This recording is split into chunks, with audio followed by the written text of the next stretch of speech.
Bonjour.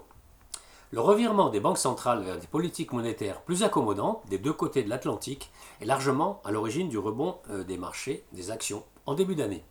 C'était pourtant l'inquiétude sur le relèvement des taux de ces banques centrales qui inquiétait et faisait plonger les bourses en fin d'année dernière. Alors, difficile de s'y retrouver dans cette réaction assez forte à ces changements de cap. Comment comprendre le message des banques centrales? Comment interpréter leur politique actuelle? Guillemets. À la hausse comme à la baisse, certaines explications surviennent de plus en plus a posteriori pour justifier des évolutions parfois décorrélées de la sphère réelle. Ainsi, ce ne sont plus les fondamentaux et les perspectives macroéconomiques qui guident les investisseurs depuis plusieurs mois, mais les changements de cap des politiques monétaires, expliqués récemment Jean-Jacques Friedman, Chief Investment Officer de Natixis Wealth Management dans l'AGFI Actif. Et Benjamin Mellman, CIO allocation d'actifs et dette souveraine chez Edmond de Rothschild, va dans le même sens dans sa stratégie d'allocation d'actifs d'avril. Voilà ce qu'il nous dit. Le plongeon du quatrième trimestre était une affaire des banques centrales, et il en est exactement de même pour expliquer le redémarrage fulgurant de ces dernières semaines.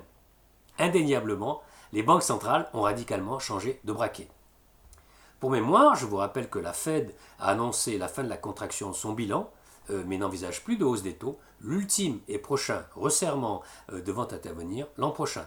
Quant à la BCE, eh bien, à l'instar de la Fed, elle exclut tout resserrement cette année et dévoilera d'ici juin des conditions probablement plus strictes des opérations de refinancement à long terme, TLTRO, accordées aux banques à partir de septembre pour soutenir la conjoncture. Alors, pour Edmond Rothschild, rien de très inquiétant à tout cela. Guillemets, il est donc tout à fait possible que nous rentrions dans une période plus hésitante sur les marchés, invitant à réduire un peu les risques des portefeuilles.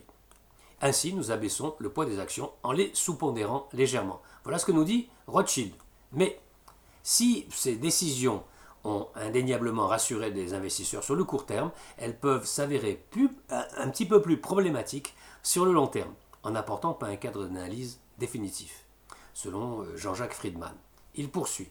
Les gérants global macro appréhendent dans une optique à court terme l'avantage d'un environnement macro inchangé avec le maintien des taux bas.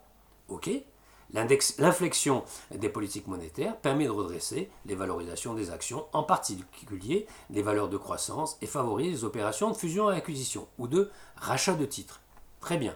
Mais, d'un autre côté, voilà ce qui se passe, les gérants plus fondamentaux auraient préféré, eux, la poursuite de la phase de normalisation des politiques monétaires afin de pouvoir repartir après cette période de transition sur des bases plus solides et avec des marges de manœuvre reconstituées en matière de politique monétaire, explique Jean-Jacques Friedman.